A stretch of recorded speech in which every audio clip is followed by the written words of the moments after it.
ઉપલેટા તાલુકા સહકારી ખરીદ વેચાણ સંઘની 58મી સાધારણ સભા યોજાઈ હતી, જેમાં જિલ્લા બેંકના ચેરમેન અને ધારાસભ્ય જયેશભાઈ રાદડિયાની પ્રેરક ઉપસ્થિતિ રહી હતી। ઉપલેટા તાલુકા ખરીદ વેચાણ સંઘની 58મી સાધારણ સભા લેવા પટેલ સમાજ ખાતે સવારે 10 વાગ્યે યોજાઈ હતી। આ કાર્યક્રમમાં શહેર અને તાલુકાના આગેવાનો તેમજ સહકારી મંડળીઓના પ્રમુખો મોટી સંખ્યામાં ઉપસ્થિત રહ્યા હતા।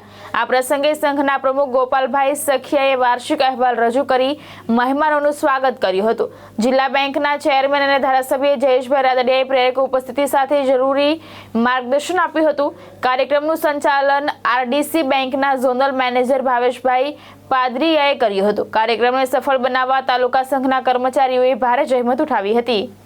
હું હરિભાઈ ઠુમર આજરોજ ઉપલેટા લેવા પટેલ સમાજ ખાતે ઉપલેટા તાલુકા ખરીદ વેચાણ સંઘની સાધારણ સભા મળી હતી।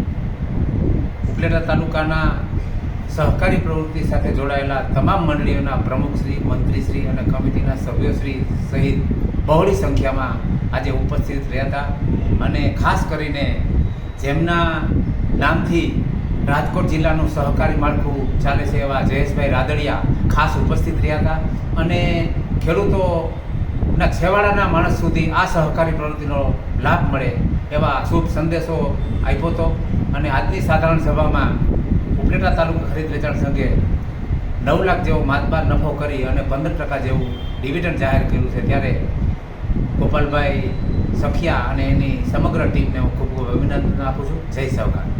કેમેરામેન નીલમ રાઠોડ સાથે ભોલુ રાઠોડ, દ્રષ્ટિકોણ ન્યૂઝ, ઉપલેટા।